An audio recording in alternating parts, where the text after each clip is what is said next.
सो hey guys, स्वागत है आप सभी का एक और नई वीडियो में। आज मैं आप सभी के लिए एक बार फिर से लेकर आ गया हूँ सब्सक्राइबर्स के द्वारा भेजी हुई कुछ बेहद ही ज़्यादा खौफनाक कहानियाँ लेकर। अगर आप मेरे चैनल पर नए हो तो मेक श्योर कि आप इसे सब्सक्राइब करें, क्योंकि मैं आपके लिए ऐसी स्टोरीज लेकर आता रहता हूँ। इसी के साथ बढ़ते हैं आज की अपनी फर्स्ट स्टोरी की तरफ। ये स्टोरी हमें बताई है हमारे सब्सक्राइबर सुरेंद्र कुमार चौधरी ने। तो आइए आगे इस स्टोरी को उन्हीं के शब्दों में जानते हैं। मेरा नाम सुरेंद्र कुमार चौधरी है और मैं बिहार के दरभंगा जिला का रहने वाला हूँ। पेशे से मैं एक एनिमल हेल्थ वर्कर हूँ और आप सभी से आज अपने साथ घटी एक आपबीती बताने आया हूँ।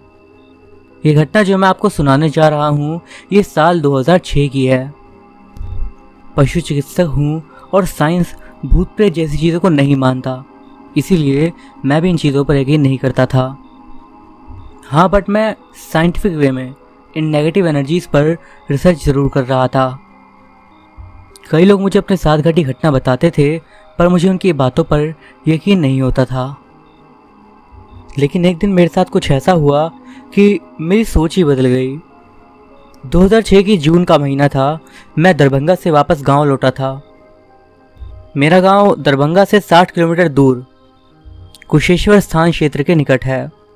उस समय सड़क भी इतना अच्छा नहीं था, बस से लगभग 3 से 4 घंटे लग जाते थे। पर सबसे बड़ी बात यह थी कि हमारा जो क्षेत्र था वो बाढ़ प्रभावित क्षेत्र था। प्रत्येक साल वहाँ पर पानी आता और पूरा गांव एक द्वीप की तरह हो जाता।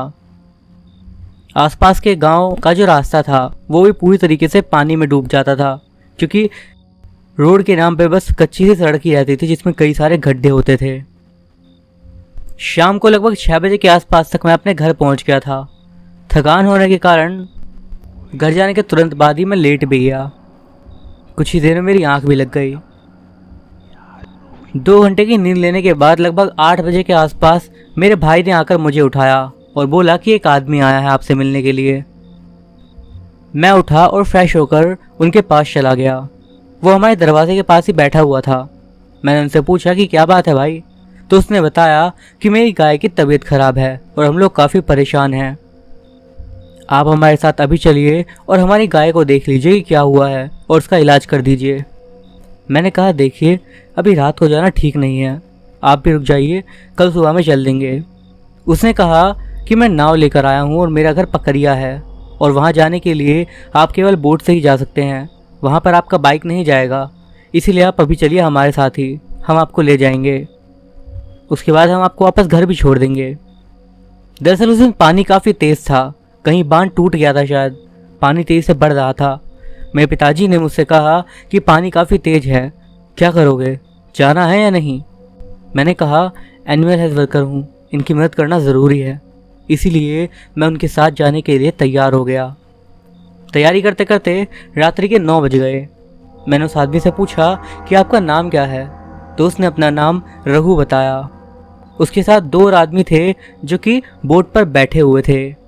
बोट भी साइज़ में अच्छी खासी थी, लगभग 20 फीट के बराबर तो होगी ही। उसमें मशीन लगी हुई थी। मैंने रघु से पूछा तुम्हारे गांव पकरिया जाने में कितना समय लगेगा। उसने कहा आधा घंटा।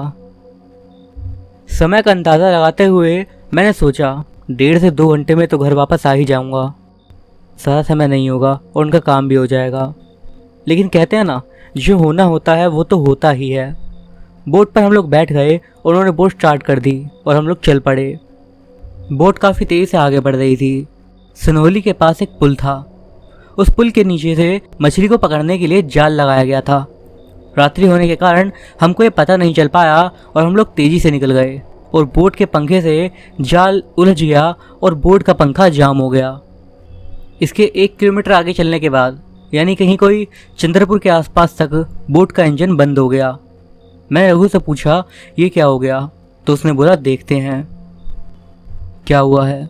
उन्होंने अपने एक आदमी से कहा कि पानी के अंदर जो देखा, उन्होंने अपने एक आदमी से कहा कि जाओ पानी के अंदर जाकर देखो क्या हुआ है। उस आदमी ने अपने कपड़े बदले और फिर पानी में कूद गया। उसने देखा कि वो जो मछली पकड़ने वाला जाल था वो पूरी तरीके से पंखे में उलझा हुआ है और इस हालत में तो बोट का चलना नामुमकिन है। उसने ऊपर आकर यही बात बता दी। मैं तो फंस गया था, अब क्या करता। मैंने रघु से कहा, जब तुम वापस आ रहे थे हमारे गांव तब तुमने नेट नहीं देखा था क्या? उसने कहा, उस समय नेट नहीं लगा हुआ था, शाम को जरूर मछुआरे ने लगाया होगा। उसने कहा, डॉक्टर साहब आप घबराइए मत, हमारे पास पटवार है, उसे चलाते हुए हम लोग गांव तक पहुंच जाएंगे, लेकिन आज तो आपको रुकना ही पड़ेगा। हमने बोला ठीक है, पहले घर पहुंचे तो सही। हम तीनों लोग पटवार में चलने लगे। धीरे धीरे करके वो आगे बढ़ रही थी। तब उन 3 आदमियों में से एक आदमी ने इशारा किया कि वो क्या है। हम सभी ने उस ओर देखा तो हमने एक विशालकाय मछली सी देखी जिसकी लंबाई हमारी बोट के बराबर तक थी। वो तेजी से हमारी ओर बढ़ रही थी। हमने रघु से पूछा, अरे ये क्या है? रघु ने बताया, जहाँ पर अभी हम हैं ये एक खेत ही है शायद, और यहाँ पर पानी 5 फीट से ज़्यादा नहीं होगा, फिर इतना बड़ा मछली यहाँ पर कैसे आ सकता है? और सबसे बड़ी बात तो ये थी कि यहाँ पर जंगली पौधे इतने हो गए थे कि किसी आदमी का भी निकलना मुश्किल था। उसमें मछली इतनी तेजी से आगे कैसे बढ़ पा रही थी? बोट के पास आकर उस मछली ने बहुत ज़ोर से पानी को हिलाया और बोट डगमगाने लगी, और उसके बाद वो बड़ी सी मछली कहीं आगे चली गई। इस पर रघु ने कहा, डॉक्टर साहब ये कोई साधारण मछली नहीं है, कोई शैतान है ज़रूर, आप सावधान हो जाइए। उसने अपने नाविक से कहा कि पटवार तेजी से चलाओ, हमको निकलना है। लेकिन वो मछली हमारी बोट के चारों ओर घूम रही थी। हमारे पास एक टॉर्च था, उस टॉर्च को मैं उस मछली के ऊपर जलाया। तब मैंने देखा तो मेरे होश उड़ गए। उस मछली का पूरा शरीर बिल्कुल मछली जैसा ही था, और उसका चेहरा एक लड़की का था जिसके बाल काफ़ी बड़े बड़े थे। ये देखकर मुझे तो विश्वास ही नहीं हो रहा था कि ये मैं क्या देख रहा हूँ। हम बोट पर थे पर हमें लग रहा था कि हम कोई सपना देख रहे हैं। तभी रघु ने कहा कि डॉक्टर साहब आप सच कह रहे हैं, हमें रुक जाना चाहिए था, सुबह ही आना चाहिए था, अब हम लगता है सब मरेंगे, पता नहीं यहाँ से हम कैसे निकलेंगे। मैंने कहा, फिक्र मत करो, शांत रहो, तुम लोग बस बोट को जल्दी जल्दी यहाँ से आगे करके निकालो। अगला गांव फुलटोरा है, वहीं पर रुकते हैं। पर दिक्कत की बात ये थी, वो मछली हमारे ठीक आगे थी। जितनी तेज़ी से हम लोग बोट को आगे बढ़ाने की कोशिश करते, वो एक बार में ही बोट को वापस पूरी ताकत से पीछे धकेल देती। कुल मिलाकर बोट अपनी जगह से आगे नहीं बढ़ पा रही थी। पानी में जाने की किसी के अंदर हिम्मत नहीं थी। पटवार चलाते चलाते भी वो लोग थक गए थे और अब रुक गए थे। मैंने अपनी घड़ी में देखा तो रात्रि के 11:30 हो चुके थे। कहाँ मैं सोच रहा था कि 10:30 तक घर पहुँच जाऊँगा, वहीं 11:30 बजे थे और हम यहाँ पर फंसे हुए थे। उस समय ज़्यादा लोगों के पास मोबाइल नहीं होते थे, बस जगह जगह पर टेलीफोन वगैरह ही होते थे। हम सोच नहीं पा रहे थे कि हम करें तो करें क्या, कुछ समझ में भी नहीं आ रहा था। गांव शायद से 1 किलोमीटर आगे ही होगा, पर ये शैतान हमें आगे बढ़ने देता तभी तो। तभी हमने रघु से कहा, ऐसे काम नहीं चलने वाला, तुम्हारी नाव में कोई थाली है क्या? उसने कहा, 2 थाली है। मैंने कहा, लाओ तो। पीछे वो दोनों पटवार चलाएंगे और हम आगे बढ़ाएंगे। हम चारों ने पटवार चलाना शुरू कर दिया और नाव तेज़ी से आगे बढ़ने लगी। लगभग हम लोग 300 मीटर आगे आ गए थे। तभी हमने उस शैतान को देखा। वो बहुत तेज़ी से हमारी तरफ आया और उसने हमारी बोट में टक्कर मार दी। टक्कर इतनी तेज़ थी कि हमारी बोट पलट गई। हमारा बैग सारा सामान हमने कंधे से बांध रखा था बैग की वजह से, और इसी हालत में हम लोग पानी में गिर गए। हमारे पास समय नहीं था कि हम करें क्या, लेकिन पानी में आते ही मुझे पता चल गया कि पानी ज़्यादा नहीं था, मुश्किल से 2 फीट होगा। पानी कम होने के कारण हम लोगों की जान में सांस आई।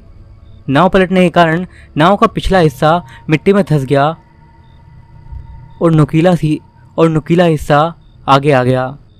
मैंने पूछा, रघु इस पंखे के जाल अभी काट सकते हैं क्या?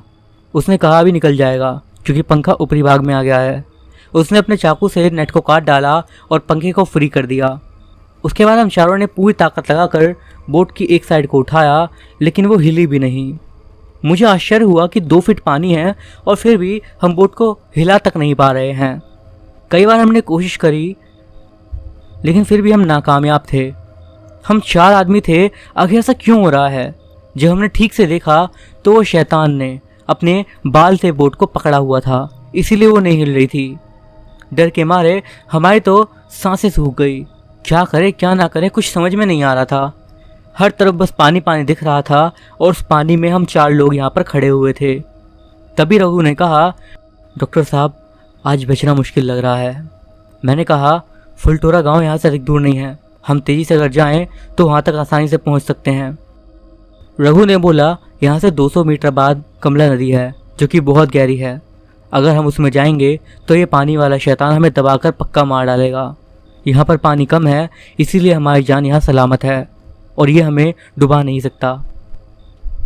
और सच भी यही था शायद, क्योंकि वो शैतान हमारे पास नहीं आ रहा था अब तक, बस बोट को पकड़े हुए था। हमने भी सोचा कमला नदी बहुत गहरी है जो कि फुलटोरा के बगल से निकलते हुए जाती है। फुलटोरा गांव और हमारे बीच कमला नदी थी, इसीलिए वहाँ जाना तो संभव था ही नहीं। हमने ज़ोर ज़ोर से आवाज़ लगाई कि क्या कोई है क्या, अरे भाई कोई सुन रहा है, पर शायद हमारी आवाज़ सुनने वाला वहाँ कोई नहीं था। तभी हमें हमारे गुरुजी की याद आ गई। हमारे गुरुजी का नाम श्री सदानंद शास्त्री जी है। मैं उनसे कथा सुनता था बजरंगबली की। मैंने उनसे कथा सुनी थी कि बजरंगबली का नाम लेने से शैतान भाग जाते हैं। मैंने वहीं पर ही हनुमान चालीसा पढ़ना शुरू कर दिया। मैंने कोई 4 चौपाई ही पढ़े होंगे, तभी शैतान ने बोट को छोड़ दिया और बोट थोड़ा सा ताकत लगाने से ही पानी के ऊपर आ गया। पानी भी तेज़ी से बढ़ने लगा।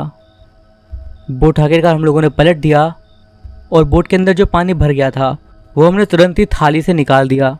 15 मिनट में पूरी बोट का पानी निकल गया था और अब पूरी तरीके से बोट पानी के ऊपर आ गया था। हम सभी उस पर चढ़ गए और पानी धीरे धीरे बढ़ रहा था। हमने रघु से कहा, क्या इंजन स्टार्ट होगा? रघु ने कहा कि चांस कम है, अगर इंजन पानी में चला गया होगा तो स्टार्ट नहीं होगा। मैंने उससे पूछा, इंजन में पानी कैसे चला जाएगा? उसने कहा, क्लीनर के रास्ते चला जा सकता है, लेकिन इसका चांस 50-50 है, गया भी होगा शायद नहीं भी। कभी कभी तो पानी जाने के बावजूद भी मशीन स्टार्ट हो जाती है, लेकिन थोड़ी दूर चलने के बाद बंद हो जाती है। मैंने कहा, इसका स्टार्ट कर दो। 2 बार हमने ट्राई करा पर वो स्टार्ट नहीं हुई। तभी मैंने दूर से देखा वो शैतान तेज़ी से हमारी ओर फिर से बढ़ रहा था और टक्कर मारने के लिए हमारी तरफ ही आ रहा था। इस बार पानी भी बढ़ चुका था, शायद 3 फीट से ज़्यादा। अगर वो हमें इस बार टक्कर मारता तो इस बार शायद ही हम लोग बच पाते। मैंने कहा, जल्दी से स्टार्ट करो। रघु ने तेज़ी से हैंडल खींचा, इंजन स्टार्ट हो गया। हमने रघु से कहा, जल्दी से फुलटोरा चलो, अगर इंजन बंद भी हो गया तो हम वहाँ तक पहुँच ही जाएंगे, कम से कम कमला नदी तो पास हो जाएगी। नाव को तेज़ी से एक्सीलरेट करते हुए हम लोग आगे बढ़ने लगे। पंखा फ्री था इसलिए नाव तेज़ी से आगे बढ़ रही थी। एस्केलेटर उसने पूरा दिया था। हम जल्द ही कमला नदी के बीच में आ गए थे और बीच में आते ही इंजन बंद हो गया, लेकिन बोट तेज़ी स्पीड में होने के कारण हम लोग फुलटोरा गांव पहुंच ही गए। जहां पर हम थे वहां से फुलटोरा गांव 100 मीटर के अंदर ही था। तभी मेरी नज़र उस नदी में गई। नदी से तेज़ी से एक औरत दौड़ी आ रही थी। इस बार उसका रूप मछली का नहीं था, इंसान के रूप में, मानो कोई पैदल चल रहा हो। मेरे तो होश ही उड़ गए। हमने बोट को वहीं पर छोड़ा और तेज़ी से फुलटोरा गांव की ओर चल गए। कहीं 2 फीट पानी, कहीं 1 फीट पानी, ऐसे ही चलते चलते हम लोग आखिर ज़मीन पर पहुंच ही गए। हमसे लगभग 10 कदम आगे एक घर था। उस घर के पास जाकर उसके गेट पर दस्तक दी। हम लोग थक गए थे। थोड़ी देर बाद वहाँ से एक वृद्ध महिला निकली और बोली, कौन है? तभी रघु ने बोला कि हम पकरिया के रहने वाले हैं, हमारे साथ ऐसे ऐसे हादसा हो गया है, और सारी बात उसने विस्तार से बताई। क्या हम यहाँ पर रुक सकते हैं? बुढ़िया ने अपने बेटे को बुलाया और उनको ये सब बताया। उनके रहने के लिए उन्होंने अपने घर में एक कमरे में हमें जगह दे दी। उसमें एक चौकी थी जिसके ऊपर हम लोग सो गए। सुबह जब नींद खुली तो हम लोग फुलटोरा गांव में थे। हर तरफ हमारी ही चर्चा हो रही थी। उठकर मैं फ्रेश हुआ और गांव के डबल फ़ोन से अपने घर पे मैंने फ़ोन किया और सारी जानकारी अपनी माँ को बताई। माँ ने कहा, वापस जल्दी आ जाओ, लेकिन जल्दीबाजी सही नहीं थी। अब तो दिन का प्रकाश था। रघु ने बोट को गांव में सटा दिया और वहाँ पर इंजन का सारा ऑयल चेंज कर दिया और डीजल में भी पानी चला गया था, उस डीजल को भी बदल दिया। फुलटोरा गांव में हर एक सुविधा उपलब्ध थी क्योंकि ये एक बड़ा गांव था। पूछने पर हमने उनसे पूछा कि ये शैतान क्या था। तब सब लोगों ने बताया, ये शैतान सब दिन नहीं दिखता, अमावस्या के दिन खास करके लोगों को नजर आ जाता है। अब तक वैसे किसी की जान का नुकसान तो नहीं हुआ है, पर हाँ, जिसने भी उसे देखा है वो बुरी तरह डर गया है। पर शायद हमारे केस में तो वो हमारी जान के पीछे पड़ा हुआ था। वो तो शायद हमारे साथ भगवान का हाथ था, इसीलिए हम लोगों को कुछ भी नहीं हुआ। खैर, हम लोग वहाँ से निकल गए और 10 मिनट में हम लोग अपनी मंजिल पर पहुँच गए। वहाँ मैंने रघु की गाय का इलाज कर दिया और उसके बाद उसने मुझे वापस मेरे घर पर छोड़ दिया। पर यह घटना मेरे लिए मेरी ज़िंदगी भर मेरे साथ रहेगी। मेरा नाम मनवीर है और ये घटना जो मैं आपको बता रहा हूँ ये मेरे चाचा जी के साथ आज से कुछ साल पहले घटी थी। मेरे चाचा जी कई सालों तक ऑस्ट्रेलिया में एक टैक्सी ड्राइवर थे। इसी दौरान उनके साथ एक ऐसी घटना घटी जो कि उनके लिए काफ़ी ज़्यादा भयानक एक्सपीरियंस बन गया। अपने नॉर्मल रूटीन के दौरान ही एक रात जब वो घर जाने की सोच रहे थे, उससे थोड़ा पहले ही उन्हें एक आदमी दिखा जो कि उनसे लिफ्ट मांग रहा था। जो उनके पास पहुँचे तो उस आदमी ने बोला कि मुझे अपने घर जाना है, और ये बोलकर उसने एक लोकेशन चाचा जी को दे दी। उन्होंने लोकेशन देखी तो वो टाउन के बाहर की साइड जो जंगल थे उनकी साइड में एक लोकेशन थी। पहले तो उन्होंने सोचा कि उन्हें जाना चाहिए या नहीं, फिर उन्होंने सोचा चलो कोई नहीं, एक लास्ट राइड के बाद अब उसके साथ घर चला जाऊँगा। यही सोचकर उन्होंने उस आदमी को टैक्सी में बिठा लिया। उसके बाद टैक्सी आगे बढ़ने लगी। उन्होंने नोटिस करा कि जब से वो आदमी टैक्सी के अंदर बैठा था, हालांकि काफ़ी गर्म दिन था वो, बट फिर भी टैक्सी के अंदर एक अजीब सी ठंडक सी आ गई थी। उन्होंने टेम्परेचर में आए चेंज को तुरंत ही नोटिस कर लिया। और कहते हैं ना, हमारी गट फीलिंग हमें कुछ ना कुछ बता देती है। उनके साथ भी ऐसा ही हो रहा था। उन्हें कहीं ना कहीं लग रहा था कि कुछ तो गड़बड़ है, बट वो सोच रहे थे कि मुझे करना क्या चाहिए। उनके मन में बस यही चल रहा था कि जल्दी से इस आदमी को वहाँ पर छोड़ देता हूँ, उसके बाद बस जल्दी से घर निकल जाऊँगा। यही सोचकर उन्होंने गाड़ी की स्पीड को बढ़ा लिया। थोड़ी देर में मेन हाईवे से उतरकर वो एक साइड लेन में आ गए थे और दोनों तरफ सड़क के बस पेड़ ही पेड़ दिखाई दे रहे थे, और रोड भी बस, और लाइटिंग भी कुछ खास नहीं थी रोड पर। बाकी दोनों तरफ बस अंधेरा ही दिख रहा था। तभी इतने में उन्हें कुछ आवाज़ आई। वो पीछे मुड़कर देखे तो पाए कि वो आदमी उनकी तरफ ही देख रहा है, और बस देख ही नहीं रहा, मतलब काफ़ी अजीब तरीके से उन्हें स्टेयर कर रहा है। उन्होंने ऐसे ही मजाक का माहौल बनाने के लिए कहा कि क्या हुआ भाई साहब, और यहाँ पर सारी बातें इंग्लिश में ही हो रही थी। कहीं आप सोचे कि हिंदी कौन बोल रहा है। उस आदमी का जवाब था, मैं अकेला हूँ। उसकी इस बात को सुनकर चाचा जी को ऐसा लगा कि शायद वो अकेला रहता होगा और शराब वराब पी कर आया हुआ है। चाचा ने उसके बात का जवाब देना सही नहीं समझा और आगे मुड़कर वापस गाड़ी चलाने पर ध्यान देने लगे। थोड़ी देर में फाइनली वो उस लोकेशन पर पहुंच गए, बट उन्होंने ये देखा कि उनके आसपास कोई भी घर दिख नहीं रहा था। वो आदमी गाड़ी से निकल गया और फिर उनके राइट साइड पर आकर उन्हें पैसे देने लगा। चाचा जी को अभी भी काफ़ी ज़्यादा अजीब सा फील हो ही रहा था। उनकी नज़र मुश्किल से आधे सेकंड के लिए लेफ़्ट साइड पर गई होगी, जहाँ पर उन्हें शायद कुछ आवाज़ आई थी या कुछ भी हो, बट उन्होंने जैसे ही उधर देखकर वापस अपने राइट साइड पर देखा, वो आदमी गायब हो गया। वो आदमी कहीं भी नहीं था। इवन वहाँ पर कोई ऐसी जगह भी नहीं थी कि वहाँ पर वो तुरंत भागकर चला जाए। चाचा जी को समझ में आ गया कि उनके साथ कोई साधारण घटना नहीं हुई है। उन्होंने एक बार अपने आगे पीछे दाएं बाएं हर जगह देखा भी, बट दूर दूर तक बस पेड़ के अलावा कुछ भी नहीं दिख रहा था, और उस आदमी का नामो निशान तक नहीं था, और इतना टाइम उसे मिला भी नहीं होगा कि वो तुरंत जल्दी कहीं भाग जाए। चाचा समझ गए और फ़ौरन वो गाड़ी के अंदर बैठे। उन्होंने हनुमान चालीसा स्टार्ट कर दी और गाड़ी को तेज़ी से वहाँ से निकाला। उस रात वो जैसे से घर आ गए, अगले दिन उन्होंने अपने कुछ और आसपास के टैक्सी ड्राइवर दोस्तों से इस बारे में बताया, तो उनमें से एक ने बताया कि ये घटना पहली बार तुम्हारे साथ नहीं हुई है। उस हाईवे पर पॉल नाम का एक आदमी अक्सर कई लोगों को दिखा है, और वो आदमी ऐसा ही करता है। उसे एक लोकेशन पर ले आकर वो कहीं गायब हो जाता है। बोलते हैं कई साल पहले उसकी वाइफ उसे छोड़कर चली गई थी, जिसके बाद उसने सुसाइड कर लिया। वो अकेला रहता था और उसके बाद से ही इस तरीके की घटनाएं शुरू हो गई। उस हाईवे पर भी रात में जो निकलता है उसे वहाँ पर अक्सर उसकी आत्मा दिखती रहती है। ये बात सुनकर चाचा जी की हालत ख़राब हो गई और उन्होंने रात में जल्दी से ही घर आना शुरू कर दिया, और देर रात में टैक्सी चलाने से वो बचने लगे। पचमढ़ी के घने जंगलों में जॉनी राउंड लगा रहा था। जॉनी वन विभाग में रेंजर के पद पर कार्यरत था। उसे जंगलों से विशेष लगाव था। वो उसकी बेटी लवीना और पत्नी मारिया के साथ वहीं सरकारी क्वार्टर में रहता था। वहीं चहलकदमी करते हुए जॉनी को एक गुड़िया मिली जो कि बहुत ही आकर्षित लग रही थी।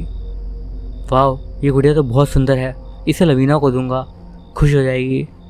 पर इसके पैर उल्टे क्यों हैं? उसने मन ही मन सोचा। वो गाड़ी में बैठा और घर चला गया।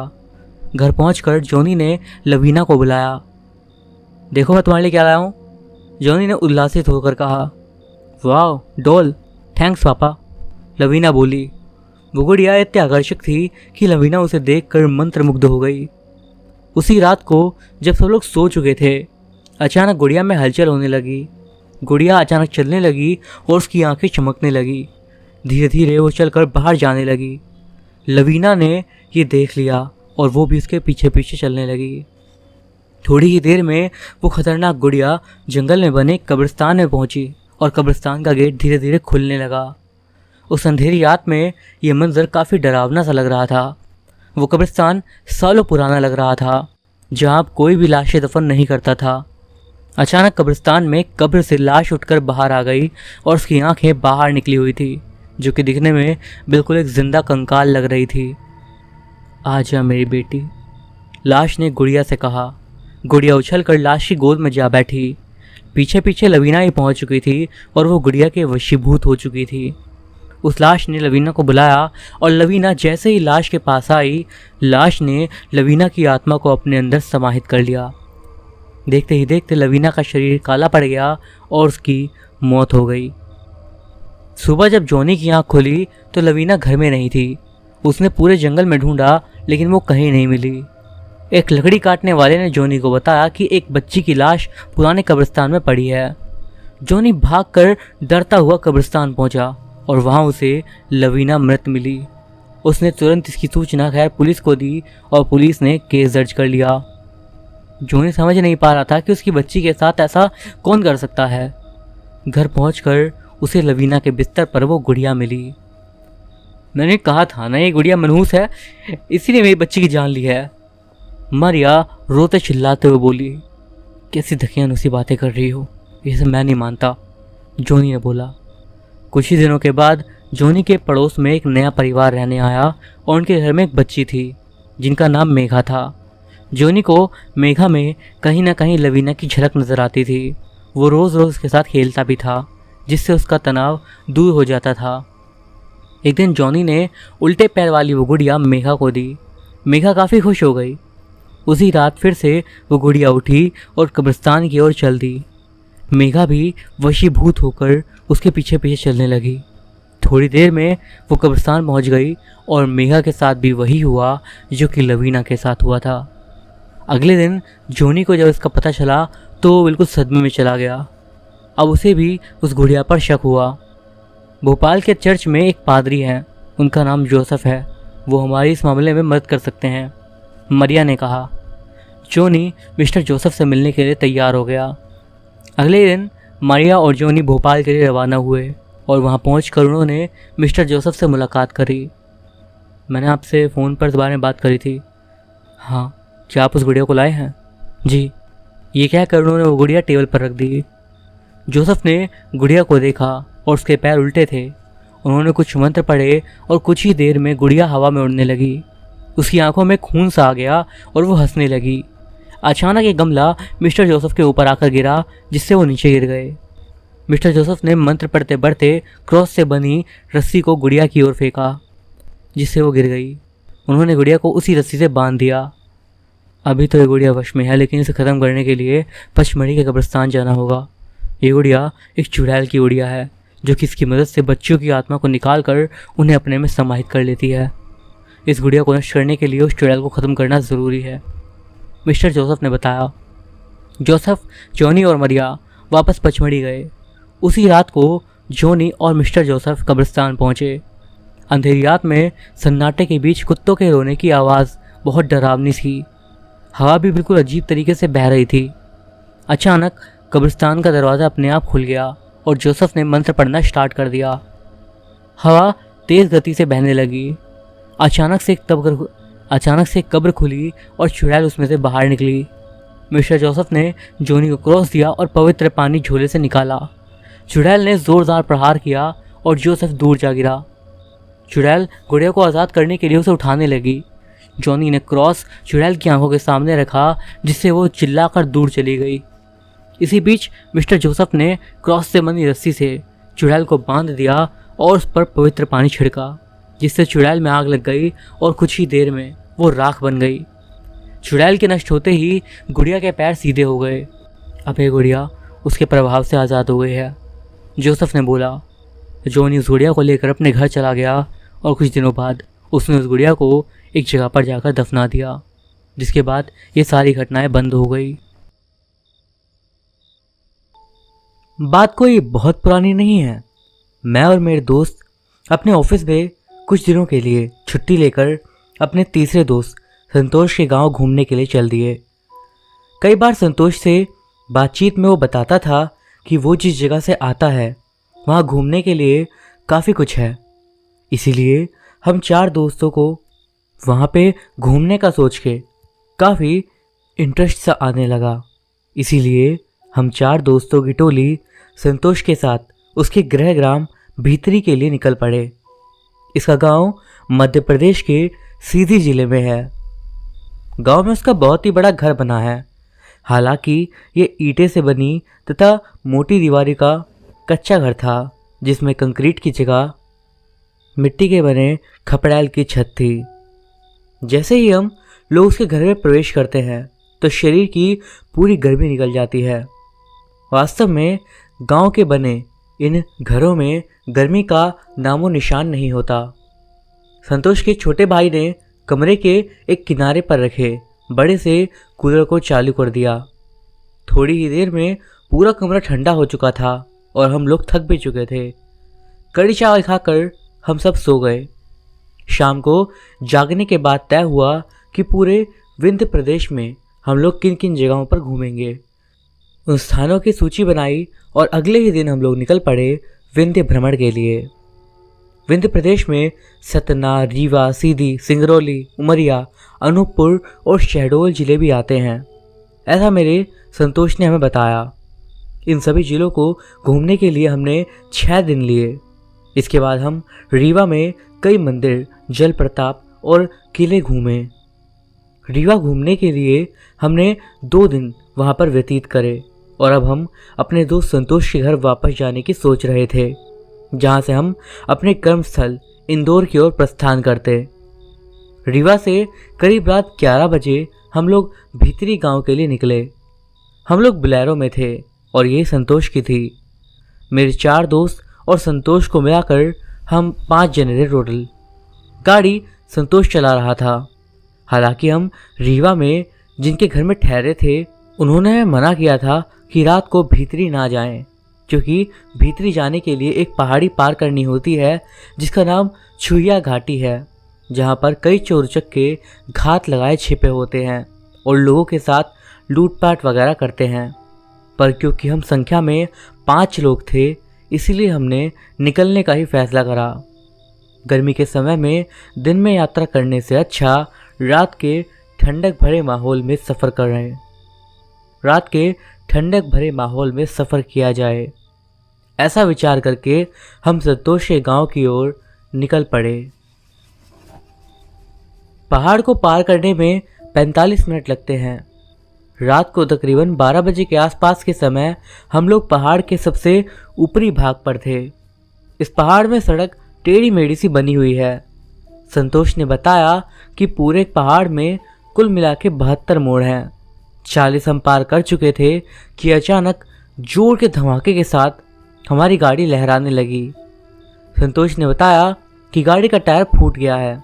हमने गाड़ी रोकी और जैसे ही मैं गाड़ी से उतरा तो मैंने देखा कि झाड़ियों से कुछ दूरी पर एक किले जैसी कुछ आकृति दिखाई दे रही थी।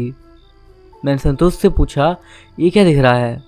तो उसने बताया कि एक गढ़ी है, यानी एक छोटा सा किला।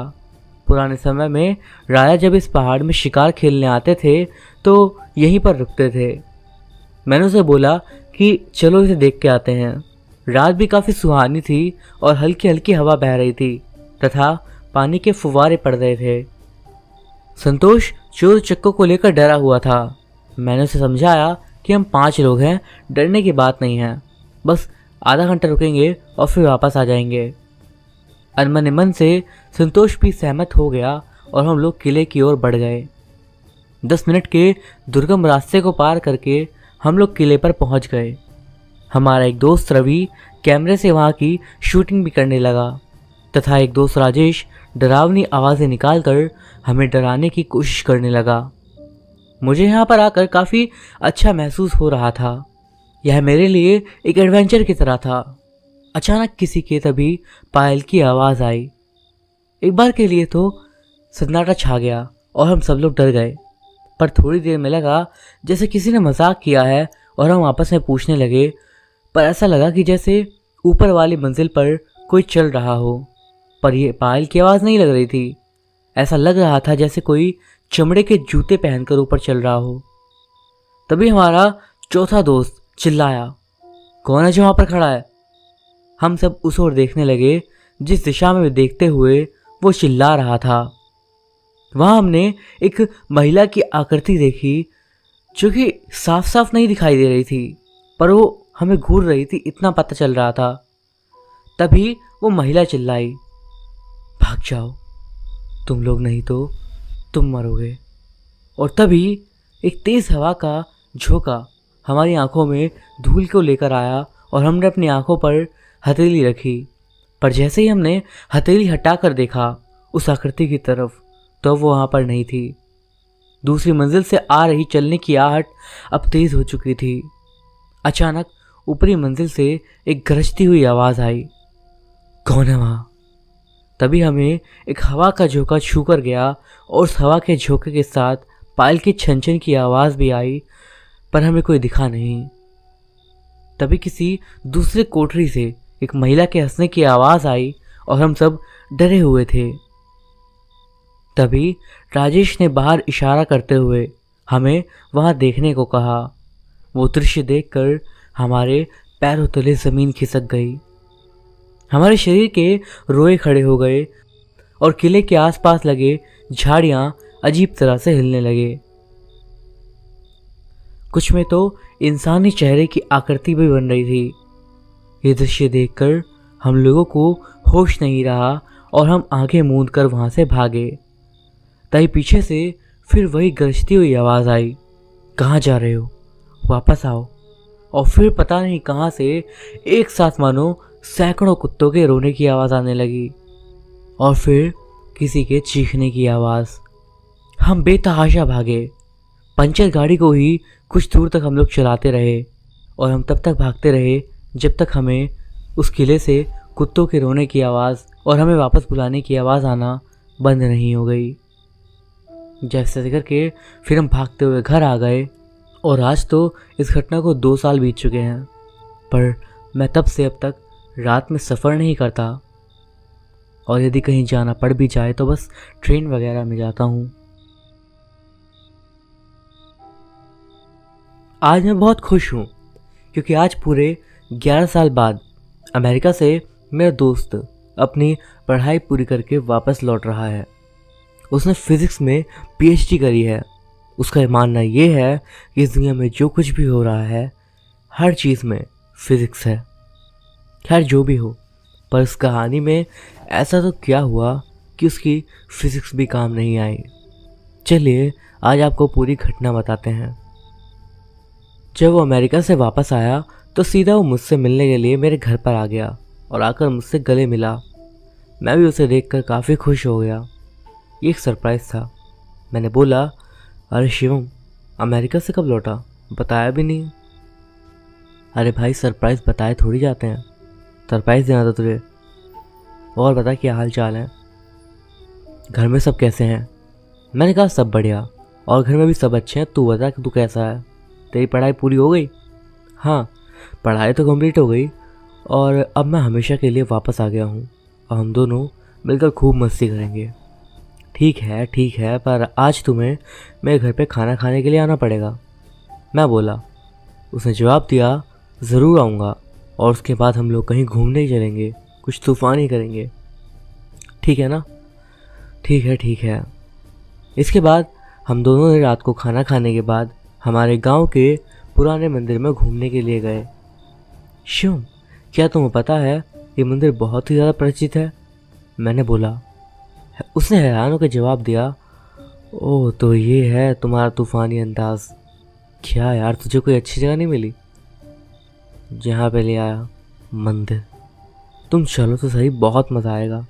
लोगों का मानना ये है कि यहाँ पर भूत प्रेत भी दिख सकते हैं। क्या ये सच है? क्या मजाक कर रहे हो क्या? मैं नहीं मानता। ठीक है, दोनों साथ में चलते हैं और पता लगाते हैं भूत है या फिर नहीं। फिर हम दोनों उस मंदिर के अंदर चले गए। मंदिर काफ़ी बड़ा था और थोड़ा डरावना भी लग रहा था क्योंकि सुनसान था। ऐसा लग रहा था कि कई दिनों से वहाँ पर साफ सफाई नहीं हुई थी। फिर हमने मंदिर के पुजारी से बात करी। पंडित जी, हमने सुना है कि यहाँ आसपास कोई भूत का निवास है, क्या ये बात सही है? ये सुनकर पुजारी जी हमको घूरने लगे और बोले, चले आओ यहाँ से, तुम्हारे लिए जगह सही नहीं है। क्यों पंडित जी? आओ मेरे साथ बताता हूँ। इतना कह के वो हमें कमरे में ले गया और हम जैसे ही अंदर गए तो पुजारी ने बाहर से उस कमरे को लॉक कर दिया। ये देखकर मैं और मेरा दोस्त शिवम दोनों घबरा गए। वहाँ पे अंदर जाके हमने देखा तो हमारे होश ही उड़ गए क्योंकि उस कमरे में कई सारे कंकाल और भी बहुत कुछ पड़ा था और वहाँ पर बहुत गंदी स्मेल आ रही थी। उतने में ही पीछे से दो बड़े और भयानक दिखने वाले आदमी आए। उन्हें देखकर ऐसा लग रहा था कि वो कोई साधारण इंसान नहीं है बल्कि मांस और खून पीने वाले नरभक्षी हैं। ये सब देखकर हम बहुत डर गए। हमने तो मान ही लिया था कि अब हम जिंदा नहीं बचेंगे। फिर उन दोनों ने हमें कस के पकड़ा और हमें एक कोने में ले गए। फिर हम दोनों बहुत चिल्लाए, बचाओ, पर कोई हमें बचाने के लिए नहीं आया। इतने में ही पंडित जी एक बड़ी सी चमत्कारिक तलवार लेकर हमारे रूम में आए। फिर उन तीनों ने रूम में आग लगाकर मंत्रोच्चारण शुरू करा। हमने ये सब देखकर डर के मारे और ज़ोर ज़ोर से चिल्लाने लगे। ठीक उसी समय किसी ने बाहर से हमारे रूम का दरवाज़ा खटखटाया। दरवाजे की खटखटाहट सुनकर उन तीनों ने रूम की आग को बुझा दिया और दूसरे रूम में चले गए। हमने तुरंत ही उठकर दरवाज़ा खोल लिया। दरवाजे के सामने उस मंदिर के ट्रस्टी और आसपास के रहने वाले कुछ लोग खड़े थे। हम कुछ बोलते उससे पहले उन लोगों ने हमें धमकाना शुरू कर दिया। तुम दोनों कौन हो? यहाँ मंदिर में चोरी करने आए हो? सच बताओ वरना हम पुलिस को बुलाएंगे। हमने सब सच बता दिया, लेकिन उन लोगों को हमारी बात पर भरोसा नहीं हो रहा था, बल्कि उल्टा वो लोग हमें डांटने लगे। क्या बोल रहे हो तुम दोनों? नशा करके आए हो क्या?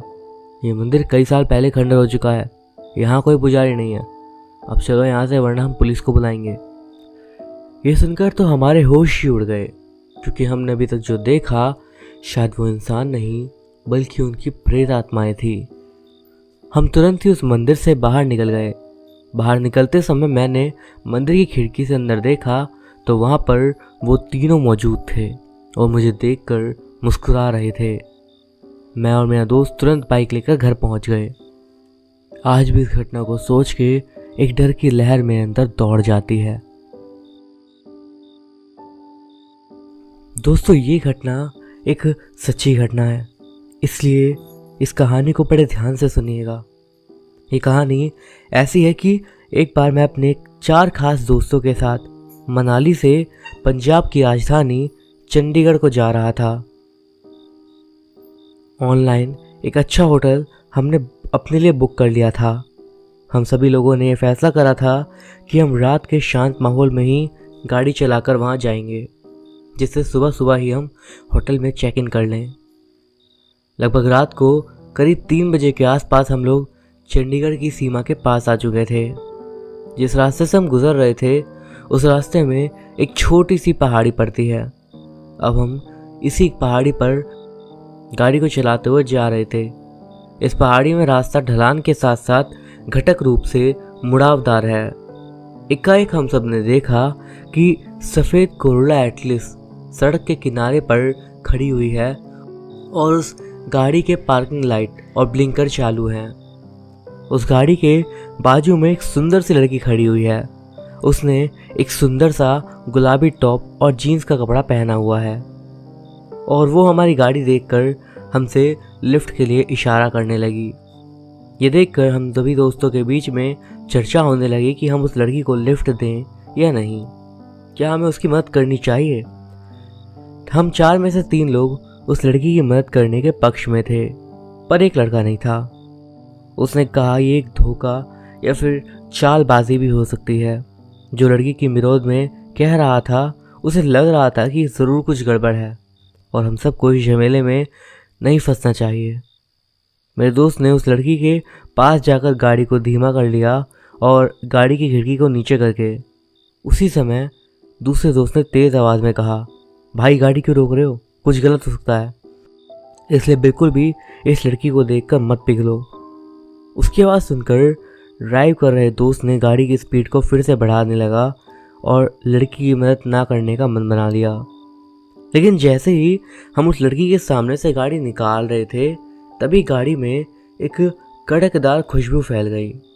शायद ये खुशबू उस लड़की के सेंट या डीओ से आ रही होगी जो उसने अपने ऊपर छिड़का होगा। जब हम लोग उस लड़की को पीछे छोड़कर 3 से 4 किलोमीटर आगे आ गए तो थोड़ी देर में हम 4 दोस्तों के बीच उस लड़की को लेकर फिर से बातचीत शुरू हो गई कि हम सबको हिम्मत करके उसकी मदद करनी चाहिए थी। क्या पता सच में वो किसी परेशानी में थी, इसलिए हमें उसे ऐसे रात में अकेला वहाँ पर नहीं छोड़ना चाहिए था। तभी कार ड्राइव कर रहे मेरे दोस्त का मन बदलने लगा और वो कार को यू टर्न लेने की बात करने लगा। तभी हमने देखा कि सामने कुछ दूरी पर एक कार खड़ी हुई है और हैरानी की बात थी कि ये वही कार थी जो कि कुछ देर पहले हमें पीछे देखी थी। उस कार के बगल में वही लड़की खड़ी थी जिसने गुलाबी टॉप और जीन्स का कपड़ा पहना हुआ था और वो हाथों से इशारा करके लिफ्ट मांग रही थी। ये देखकर हमारे होश उड़ गए और हम सबके चेहरे एकदम सफ़ेद पड़ गए। मेरा दिल तो काफ़ी तेज़ धड़कने लगा। हमने गाड़ी की रफ्तार बढ़ाई और जल्दी से उस लड़की को पार करा। कार में एक बार फिर से वही महक फैल गई जो पीछे भी एक बार कार के अंदर फैल चुकी थी। इस बार हम सब शांत थे और बहुत दूर आने के बाद भी एक दूसरे से कुछ नहीं बोल रहे थे। हमने उस लड़की को आने वाले 20 किलोमीटर में 7 बार क्रॉस करा। अंत में हमने चंडीगढ़ में प्रवेश करा और सबसे पहले मिलने वाले ढाबे के पास गाड़ी को रोका। हम सब काफ़ी डरे हुए थे। हम सब उस ढाबे में गए और चाय मंगवाई। सभी ने ठंडे पानी से अपना चेहरा धोया और तभी उस ढाबे में रुके हुए ट्रक ड्राइवर ने हमसे हमारी परेशानी और हैरानी का कारण पूछा तो हमने बिना संकोच करे उस ट्रक ड्राइवर को सारी बात बता दी। तब उस ड्राइवर ने हमें एक अखबार का टुकड़ा दिखाया जिसमें एक खबर छपी थी कि एक दिल्ली की 21 साल की महिला का उसी पहाड़ी पे एक्सीडेंट हो गया था और उस लड़की की कार चट्टान से नीचे गिर गई थी। और अखबार में जिस गाड़ी का जिक्र था ये गाड़ी वही थी जिसे हम पूरे 8 बार देख चुके थे और लड़की का पहनावा भी बिल्कुल वैसा ही था जो हमें पूरी रात देखने को मिला।